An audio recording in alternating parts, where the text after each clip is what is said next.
Good morning. Good morning. And what time is it? Church time. 11 o'clock. And that clock's wrong. This clock is right. Anyway, welcome to First Unitarian Universalist Church of Columbus, Ohio. My name is Sue Farnlocker. My pronouns are she, they, and I'm happy to serve on the Board of Trustees. I'm fairly tall, white, 75, usually with a cane, glasses, and kind of reddish gray hair. Our speakers provide visual descriptions to welcome people with visual impairments and those listening online. Thank you for joining us this morning. We hope the Zoom link got posted. It's kind of behind, usually it goes out at 10. Anyway, thank you for joining us this morning. Please take a moment to silence your cell phones. Or you can scan the QR code to check in, access our donation page, or view the order of worship. Visitors here in person are invited to pick up a first-time gift at the welcome table out in the gallery. And look for the Getting to Know You sign in Beach Hall after the service to learn more about our congregation. Whether you were here for the first time or you were here when the worship center was dedicated in '92 and Linda Thompson was the chair of the board. Hi, Linda. There's a lot happening here today. Last Sunday, member access was open to our membership database realm. You are now able to view your giving and communicate directly with groups you're involved in, access the church directory, and more. Becca Morris will be available in the worship center after the service to help you with any questions. The Covenantal Relation Team is hosting Beyond Small Talk, a listening circle after worship in Sloter Lounge, which is that glass enclosed room over there. And you can join us to help process your feelings and support each other in this complicated time.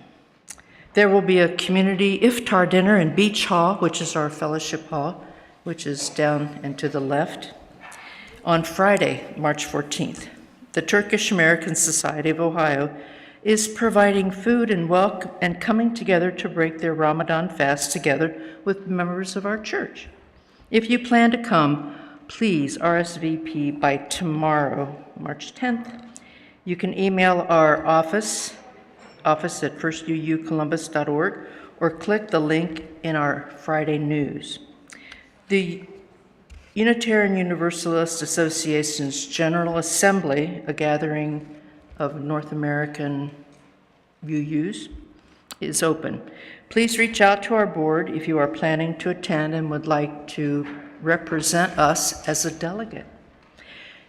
Carpe Diem String Quartet will be in concert here at First UU next Sunday at 2 o'clock. First UU members receive a $10 discount. You can purchase tickets online or at the door. Ohio, and they just played at Carnegie Hall, so they're really top-notch. Ohio Feed and Read is collecting rice, beans, peanut butter, and any canned protein this month. You can pick up a green bag in the gallery and return it next week with your donations. Enjoy our new art gallery exhibition, Nature Distilled. First UU member Catherine Larson's work will be decorating our gallery and the worship center until April 20th. Be the Spark. The First UU auction fundraiser was a wonderful success. All unsold items are on sale until next Sunday, the 16th. So it's not too late to join in dinners, services, and events. Check the auction table in Beach Hall after the service and bid online. For these announcements and more, see your order of worship or this week's Friday news email for more details. And I will be in Beach Hall if you want to talk to me about the board or find out more about our church. I'm a 53-year member. And please rise in body and spirit to sing our opening song, When Our Heart is in a Holy Place, number 1008 in the Teal Hymn Book. Thanks.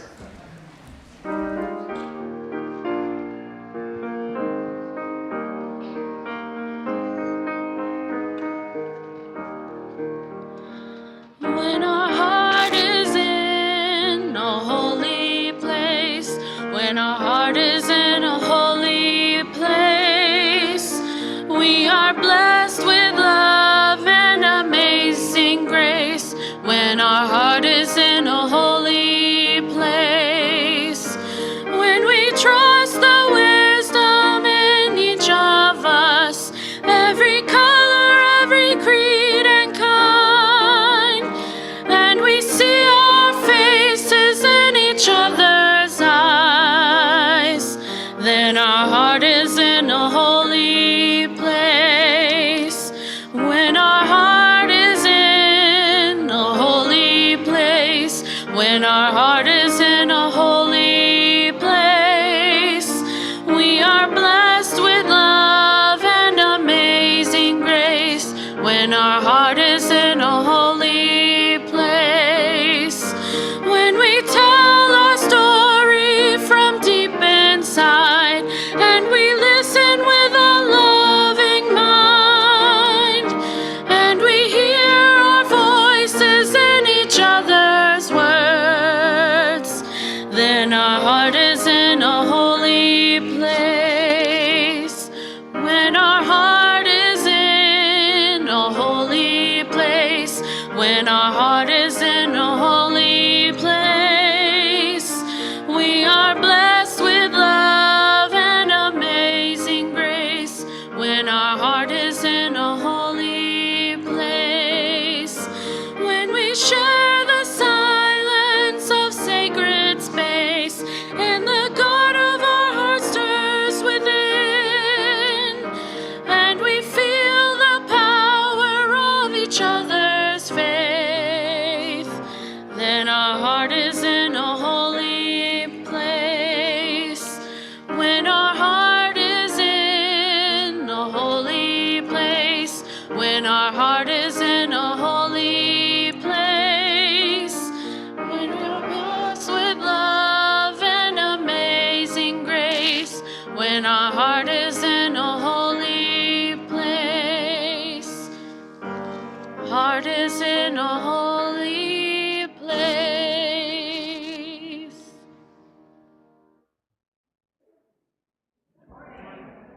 I think the sun is making up for our tiredness with the loss of an hour. Isn't that nice? I'm the Reverend Dr. Teresa Cooley. It's my privilege to serve as your developmental minister. I'm a medium height woman in her early 60s with silver hair and glasses and wearing a purple stole and a multicolored sweater. We gather on the stolen land of the Wyandotte, Miami, Seneca, Erie, Shawnee, Delaware, and Cayuga people, many of whom were forcibly removed. We support the Native American Indian Center of Central Ohio in their Land Back campaign, and we know that we have more to do to be in true relationship and solidarity with this land and those indigenous to it.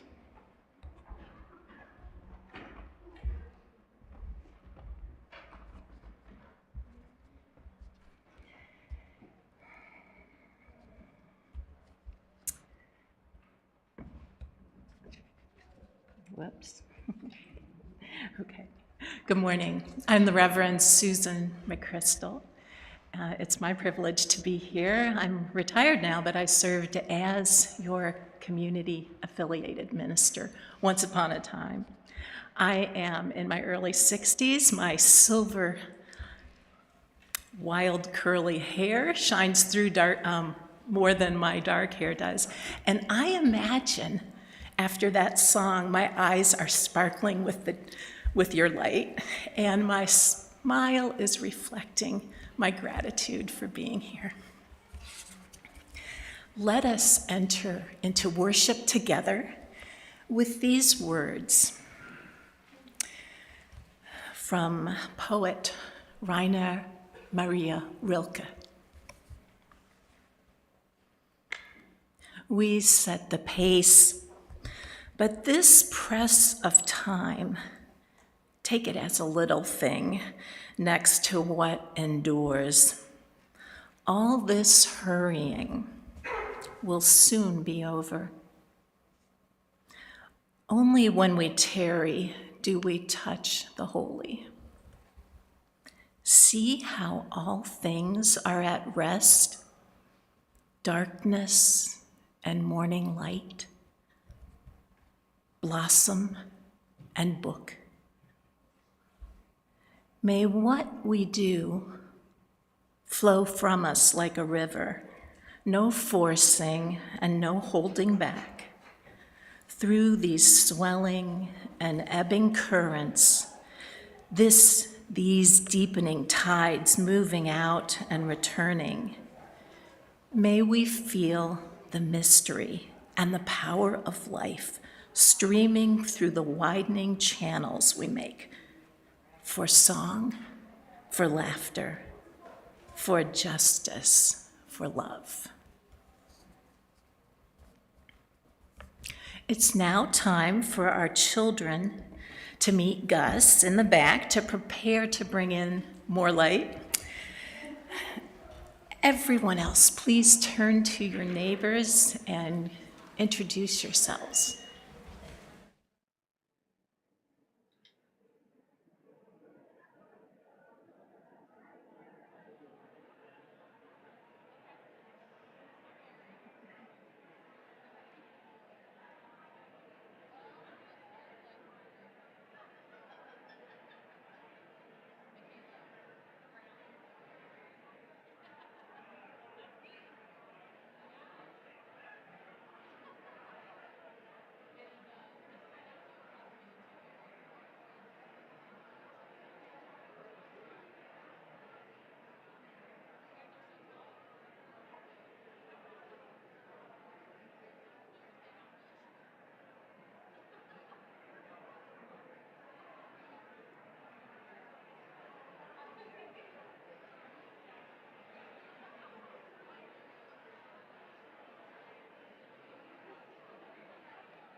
All right, please return to your seats. It's time for the children to bring in the light.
Our chalice lighting this morning is from Joan Javier Duval.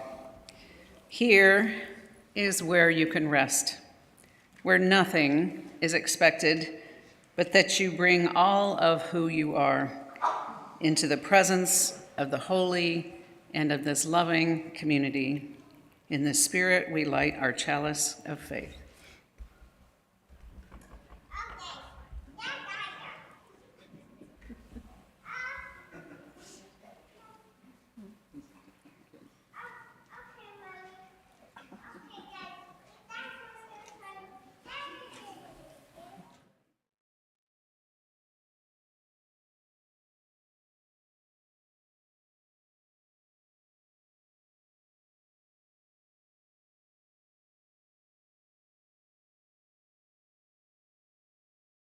Thank you, Piper, for your help lighting our chalice this morning. Today is an extra special day because Piper's grandma is here visiting church with us.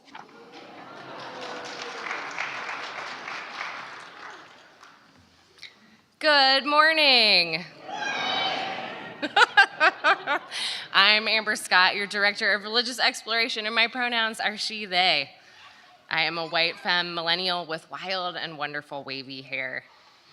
Today's story is called The Hugging Tree, written by Jill Neymark and illustrated by Nicole Wong. On a bleak and lonely rock, by a vast and mighty sea, grew a lonely little tree where no tree should ever be. How she got there, no one knew. She sprouted stems and little leaves, as any tiny seed will do. There's hardly any dirt for me, no forest breeze, no birds, no bees, but I will do the best I can to make this rock my home. Her tiny roots pushed night and day, and bit by bit, the rock gave way. A smidge, an inch, a foot, then two. She grew and grew and grew and grew. The ocean hugged the rocky shore. I like you near me, little tree. Let's keep each other company. Soft gold sunbeams kissed her crown, warm as honey pouring down. At night she raised her branches high to greet the moon up in the sky. I wax and wane, I ebb and flow. I cycle through from full to thin, and when I'm done, I start again. That's how life is, you know. One summer noon, a pair of loons landed on her canopy. A pretty tree, a sparkling sea. Shall we make this place our home and raise our baby chicks right here? The little tree warmed up with pride. She spread her branches high and wide. I'll be your home, she replied. And can you tell me if you've seen the forest where my family grew? Oh, we've built our nest in trees like you quite far from here. And so you blew many nights and many days. You flew on the wind just like we do. They built their nest, they laid their eggs, and soon 2 baby chicks were born. Summer passed, autumn too. The little tree turned red and gold. The winter came with howling winds and cutting cold that broke her boughs. The loons flew south. The sea all ice, the rock all snow. The moon was lost in thunderclouds. Mighty cliff, hold me tight. Don't let me blow away. Little tree, with all my might, I'll hold you close night and day. Storms will come and storms will go. At last, the sun melted the snow. But now, the tree could not grow. The storm had torn her roots. The moon gazed down and softly said, sometimes we lose our way, but with some help, we start again. That's how life is, you know. And soon a boy came running by, skipping stones into the sea. When he saw the little tree, he stopped and stared. He touched the tiny leaves. He felt the ragged roots. He shook his head and said, I can bring just what you need. I can help you, little tree. A tree can't hug a boy. It has no hands or arms, but it can hug you with its heart, and that is just as deep and warm. Every day, the boy came back carrying a full backpack. From the pack, he took a tin and poured out rich brown earth. He packed the roots and tucked them in. He planted flowers around the tree and made a path for all to see. Now everyone will know that even on a granite cliff, a little tree can grow. And then he went to sleep and dreamed the things that boys dream of. Now, every day, new people stop to rest beneath the little tree and dream the things we all dream of: to love, to share, to give, to dare, to grow just where we are. And to this very day, they come. For on a splendid sunny rock, by a warm and bright blue sea, a great big hugging tree grows just where she was meant to be. The end.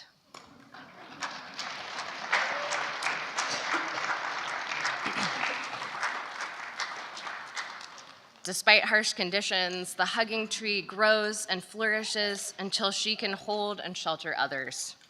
To do this, she calls upon her own inner strength and the compassion and support of her wider community.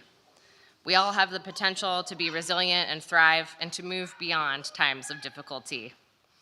Please remain seated with hands over your hearts as we sing "Open My Heart," number 1013, to sing our beloved children back to their families and out to class.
Thank you for that impromptu quartet. One announcement that was left out of the announcements in the beginning is we're having another history session after the service, and here, grab some coffee and come on in and hear about the 1980s. It was kind of a raucous time in this church. Lots of interesting stories. Pathway Clubhouse is a community-based program of psychosocial rehabilitation for people who have mental illness. The Clubhouse model began in New York in 1948 with Fountain House and has grown nationally and internationally as a holistic approach empowering people living with mental illness. Pathway Clubhouse is certified by Clubhouse International and is nationally accredited by CARF. Membership in the Clubhouse is lifelong and at the member's discretion. Opportunities for social interaction, developing relationships, employment, education, and building community are integral to the holistic approach of the Clubhouse model. Through our relationship with Bread, First You fought to bring Pathway Clubhouse to Columbus, and we've continued our relationship with Pathway throughout the years. In addition to passing the basket, you can text to give, scan the QR code, or visit firstyoucolumbus.org/donate. Thank you for your generosity. The offering will now be received.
Thank you for your generosity.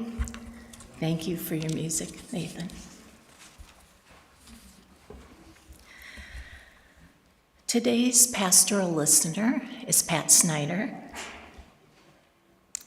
and she will be in Beach Hall after the service if you have anything on your heart you'd like to share with a compassionate listener. We have many joys and sorrows in this community. I will share some of them as we hold them in our hearts today. There will be 9 caring cards in Beach Hall afterwards, and receiving a card is really a blessing from the community. So we send our congratulations to Kyle Pigment. Kyle, are you here? Kyle won the bronze medal in the 100 freestyle, and he came in 4th place in the 100 backstroke at the State Indoor Winter Games for Special Olympics Ohio. These were at the Ohio State University on Friday. Kyle, we're proud of you.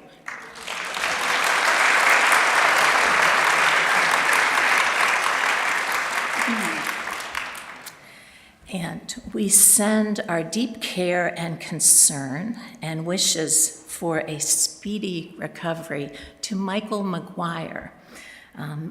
Michael is a spouse of Deb and father of our Reverend Meg. Michael is scheduled for open heart surgery tomorrow to replace a faulty valve. He'll be at the Ross Heart Hospital for about 5 days. We offer our sympathy to Chaz Williams. Chaz's brother, Craig Thomas Williams, died suddenly February 26th at home. He had been in poor health for some time. We send our thoughts for recovery to Olwen Firestone. After a period of confusion, Olwen was taken to Riverside Hospital on February 17th to check for a possible stroke. No stroke was indicated, and she was moved to Westerwood Rehab Center, where she is currently recovering. It's a little difficult for her to get to the phone, but she will welcome visits and cards. Okay, she'll probably be home in a week or so. We send our sympathy to the family of Eric Osbeck, his wife Harriet, and son Holden. We will also be sending a card to John Osbeck, his wife Jennifer, and granddaughter Ava. Eric and John's mother, Sherry Osbeck, died peacefully February 23rd. A celebration of life will be held here on April 12th at noon. We send our sympathy to Eileen Ravenwood and her children, Rukia, Alex, Lily, Ross, Misha, Victor, Victoria, Sydney, and Yana. Eileen's grandmother, Luelle Blondie Castor, passed away Tuesday, March 4th, as a result of complications from a fall the previous week. Okay. We are sending healing thoughts to Doris Cornell. She had surgery on her right foot to enable her to continue enjoying her walking and yoga, these practices in the future. She is home recovering and looks forward to cards and visits during her recovery. And we are sending healing thoughts to Linda Miller. Linda fell recently, injuring her neck. She went to the emergency room and she did not need to be admitted. She's home healing with the help of a neck brace. Visits, cards, and calls are welcome. We hold a lot. Yeah. Let us join now in the spirit of prayer and meditation with these words from the poet Stuart Kestenbaum. Gather up whatever is glittering in the gutter, whatever has tumbled in the waves or fallen in flames out of the sky. For it is not only our hearts that are broken, but the heart of the world as well. Stitch it back together.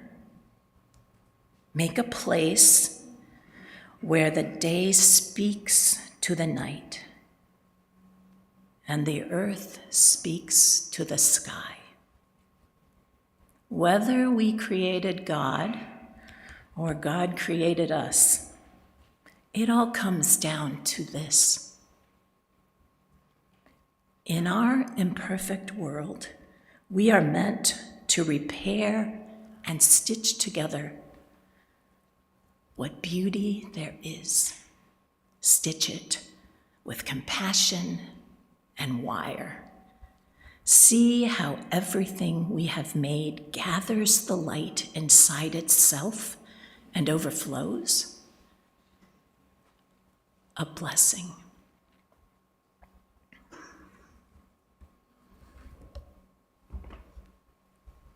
Let us share this deep silence together.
Thank you, choir.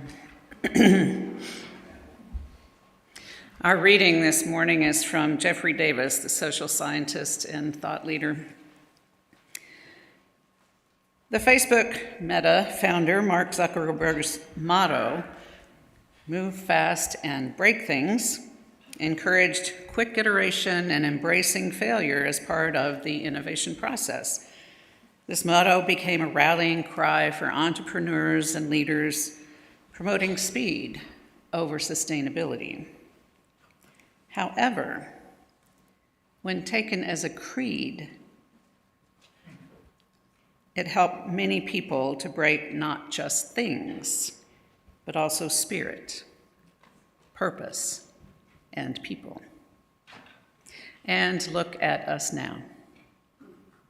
The question we need to ask now is, move fast and break things a sustainable approach for leading people, growing a business, building community, or leading a meaningful life? Chances are, whether you consciously followed this motto or not, you've at times found yourself swept up in the move fast mentality. How often do you feel like you should be moving faster? Do you ever feel as if your progress isn't quick enough? In our current climate, where burnout and exhaustion are at an all-time high, many of us are spiraling into burnout, self-recrimination, and even depression. The world has faced a slew of crises over the last few years and weeks, and it's got me wondering, he said. What if we replace this fast-paced, destructive motto with something more thoughtful and intentional? What if we chose move spaciously and make things well together? Our meditative hymn is number 83 in your gray hymnal. Winds be still. Please stay seated.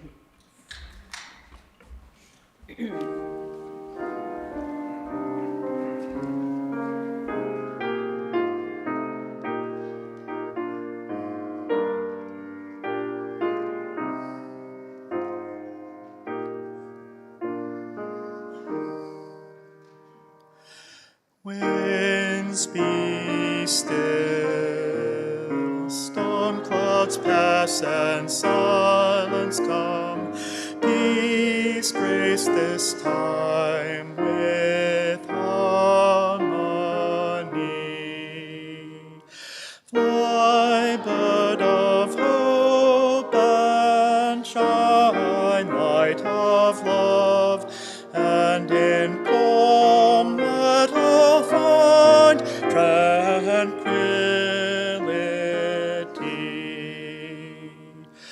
Bird, fly high, lift our gaze toward distant view.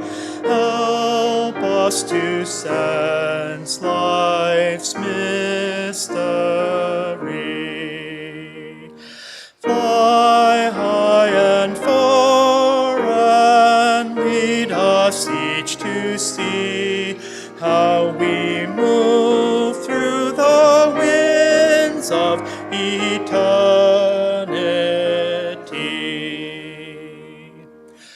Light shine in, illuminate our inward view. Help us to see with clarity. Shine bright and true, so we may join our songs in new sounds that become full symphony.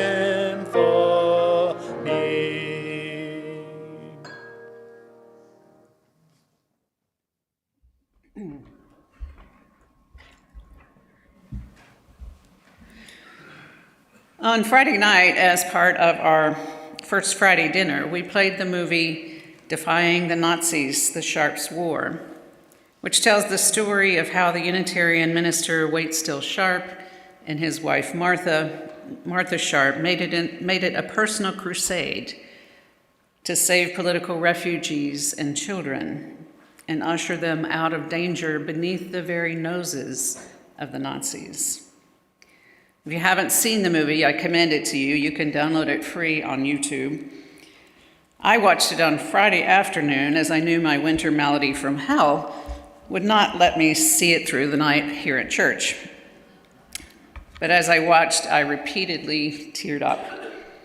Sometimes it was because I was so moved that it was the Sharps' Unitarian faith, the belief that every person is important, that motivated their extraordinary courage and sacrifice.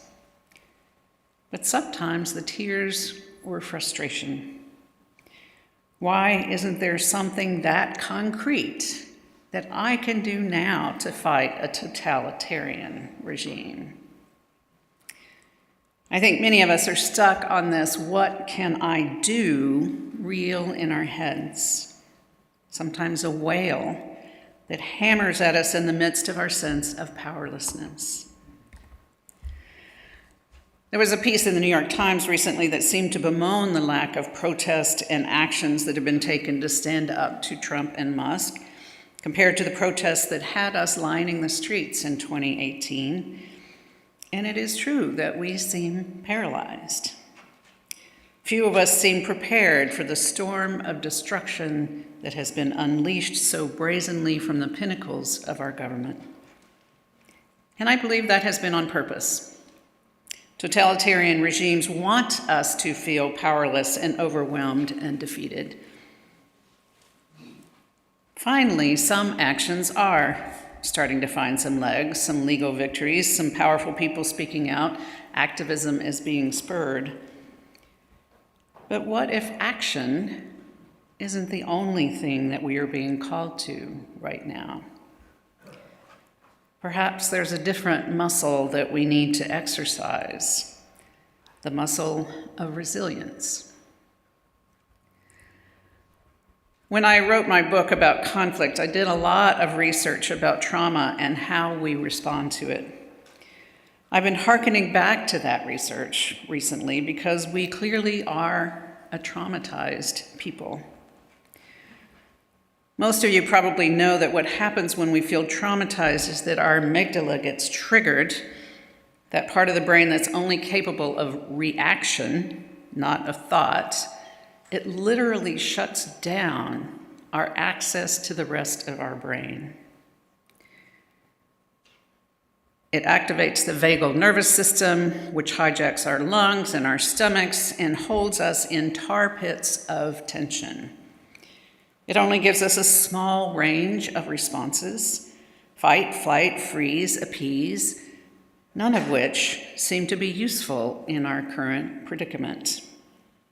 But that amygdala stays triggered, making it hard to even think of what to do. So think about it. If you go around all clenched up every moment of the day, what do you feel like you can actually accomplish? Not much. Deborah Boyd sent me a Facebook story recently about a man who was crushed under a bale of hay that weighed 1,000 pounds. It seems odd to think of hay as heavy, but if you press enough of it together to form a hard bale, it is dangerous indeed. 2 police officers arrived on the scene and struggled mightily to lift the bale off of him, but the 2 could, of course, not manage it. The man underneath could barely whisper, but he kept trying to say, "Just cut the strings." Cutting the strings would allow the hay to dissipate and he could be pulled out, but that didn't occur to the police because they couldn't hear his whispers, so they went to get help, and they came back an hour later with 6 firefighters and some neighbors, and with great exertion, all of them together could lift that great weight off of him. He was grateful, of course, but he kept thinking, why couldn't they have just cut the strings?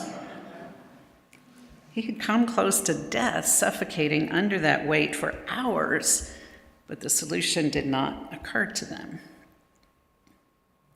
What would it take for us to cut the strings of the weight that seems to be holding us down, keeping us paralyzed.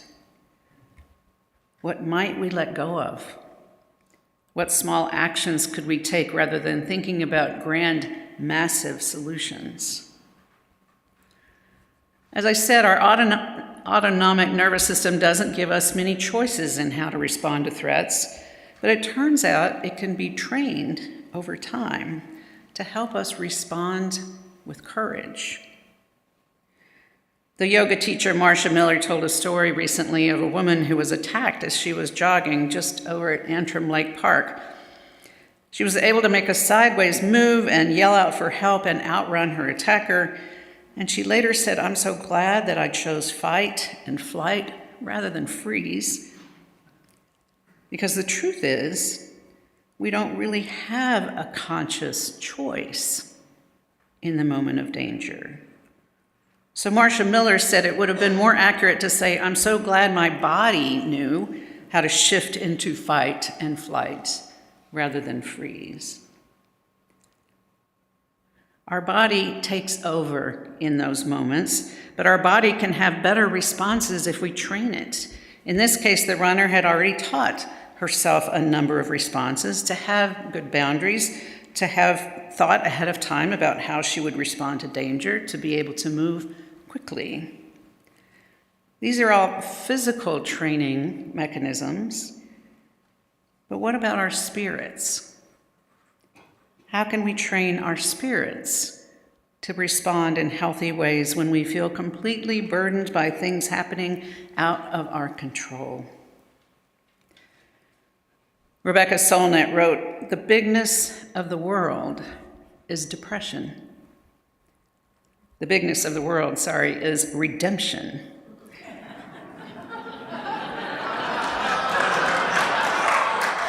Let's start that over. The bigness of the world is redemption. Despair compresses you into a small space, and a depression is literally a hollow in the ground. To dig deeper into the self, to go underground, is sometimes necessary, but so is the other route of getting out of yourself, into the larger world, into the openness in which you need not clutch your story and your troubles so tightly to your chest. In the last few days, I've come across a few ideas and stories that help me contemplate what might hone those muscles of spiritual resilience and to stay open to the bigness of the world. One is the mentality that Jeffrey Davis spoke of in our reading this morning. Many of us were taught the mantra, "Move fast and break things." I remember hearing that a number of years ago and thinking that it sounded liberating. What if we don't have to obsess about making everything perfect and just allow ourselves to make mistakes? But taken to the edge that our culture has adopted lately makes me realize the faultiness of that logic. Breaking things means that some things are expendable, not important. In small ways, that may be true, but if we're talking about big things like values, or indeed people, it means that some things are expendable and not important. It becomes rather terrifying to me, and I think that Elon Musk has taken this motto to the extreme and really does believe that people are expendable. So what if we lived into Davis's motto, "Move spaciously and make things well together"? That becomes an entirely different impulse than grasping or grabbing, but instead something we can relax into. Mary Reynolds Thompson talks about a different kind of rebellion that we can practice. A soft rebellion, something that disrupts through delight a deep embodied resistance that does not just fight, but builds toward endurance. She says soft rebellion strategies are those of the trickster, the lover, the root, and the reed. It listens before it moves, feeling into the hidden weaknesses of the oppressive systems, understanding that no empire, no ideology, no monolith is without its fractures. It knows that control is a brittle thing and that softness, fluid, adaptable, decentralized, is harder to extinguish than steel. It moves through stories, through the slow embroidery of alternative words into the fabric of the present. It cultivates beauty in places of despair, weaving small sanctuaries of aliveness that offer refuge and reimagine what is possible. And how can we do this? Again, Jeffrey Davis has some ideas for us.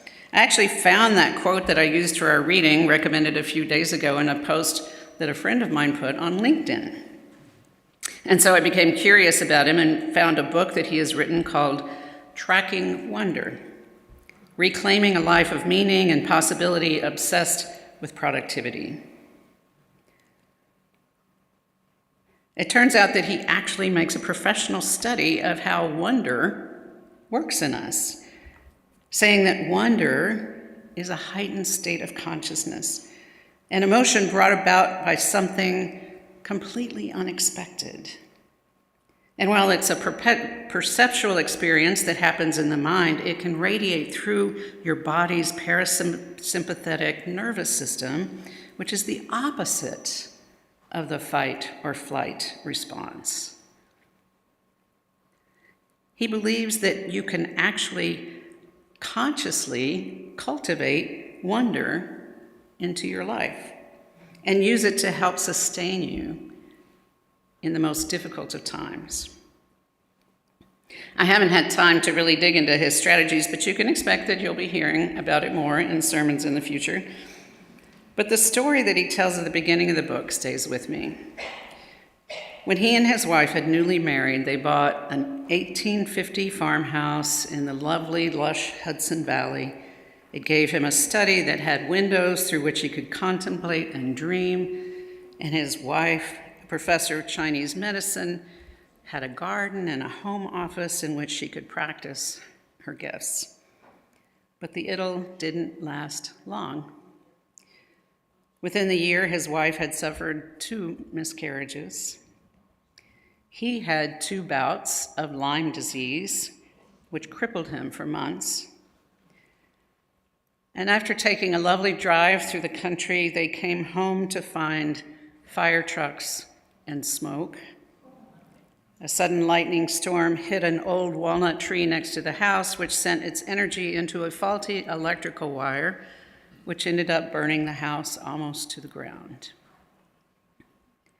And as he stood in his study, trying to see if there were any of his sacred books left to salvage, he felt all of the things that you could imagine: grief, rage, confusion, self-pity. He was able to find William James and bell hooks and Henry David Thoreau, writers who had brought soul and inner fire to him before. And then something stunning happened that he relates. As he stared into the black rubble, a small fluttering of yellow appeared. A monarch butterfly had slipped in and landed on a smoked out shelf. Its fuzzy torso was the size of a baby's finger.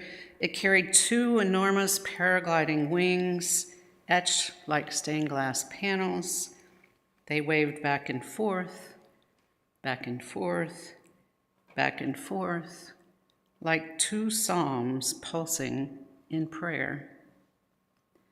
For a moment, he said, the pieces I was fiercely holding together inside me dissolved.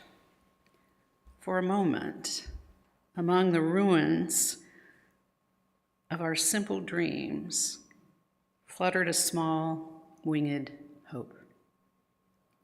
Feeling that beauty and recognition, fleeting as it was, he said, I knew ultimately we would be okay, maybe someday even better.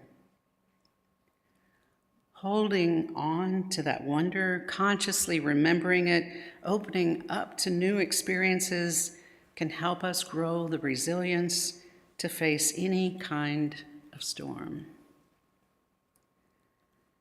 This story reminded me of a friend of mine who was a top city official in a small town in Iowa, which was flooded by terrible storms.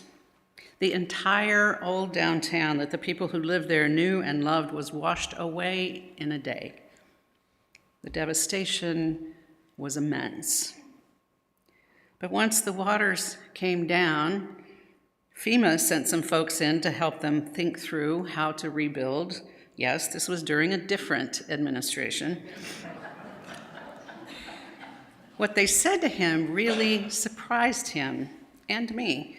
They said, your instinct will be to try to rebuild things exactly like they were.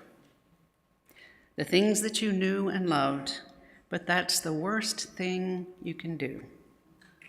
Because they were built for a different time and with a different environment.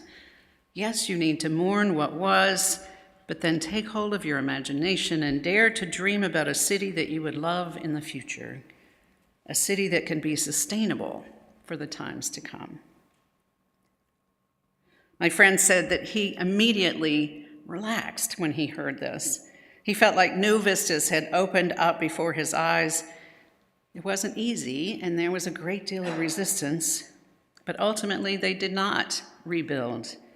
They built anew, a city that could withstand the storms of the future. You may remember the poem that went viral during the pandemic, written by Maggie Smith, called Good Bones. She has a litany of terrible things that she tries to keep from her children, but she ends with the lines, "This place could be beautiful, right? You could make this place beautiful." In a recent blog post, she wrote this about that ending. She said, "It's a statement about possibility, but I think it's worth noting that the poem doesn't end with, 'It will be easy to make this place beautiful.'"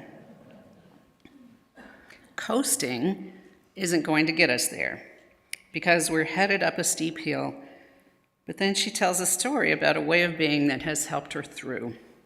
She was packing for a trip when she opened an old glasses case and a fortune cookie slipped to the floor. And it read, "You always see better with your heart." She said, when life feels difficult, it's tempting to close up, to focus on thinking versus feeling, to protect myself, but then this little fortune fell to the floor, and there was my answer. Stay open. Stay a stubborn hoper. Keep pedaling. So what I get from this meandering collection of stories is just that message that resilience requires developing the muscles to stay open, to allow wonder in, to reach out to others who are feeling the same way and know that you are not alone. We may often feel like we are that little tree in our time for all ages that was planted in soil way too shallow to survive, that the winds will tear us down and our roots will go parched. But like the fortune said, if we can learn to see better with our hearts,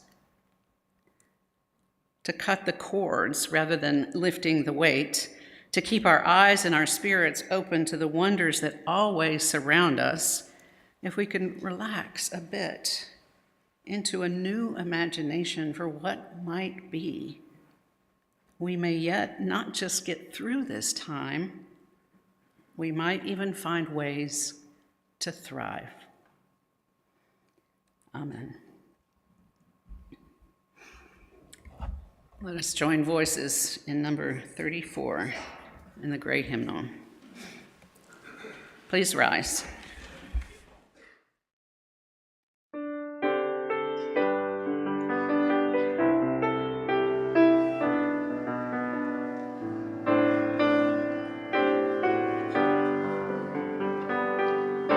Though I may speak with bravest fire and have the gift to all inspire, and have not love, my words are vain, as sounding brass and hopeless gain.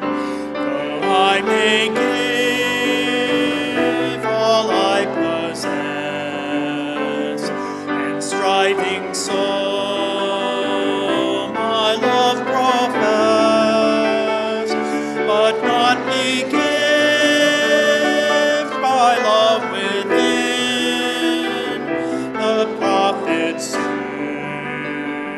turns strangely thin. Come, Spirit, come, our hearts control, our spirits long to be made whole. Let inward love guide every deed. By this we worship and are free. Please take the hand of someone close to you or place your hand on your heart. And let us end this service as we began with the words of the poet Rilke. See how all things are at rest, darkness and morning light, blossom and book. May what we do flow from us like a river, no forcing and no holding back. Through these swelling and ebbing currents, these deepening tides moving out and returning, may we feel the mystery and the power of life streaming through the widening channels that we make for song, for laughter, for justice, for love. And now let us extinguish our chalice together. We extinguish this flame, but not the light of vision. Forth, let us heal and transform ourselves and our world through reason and love.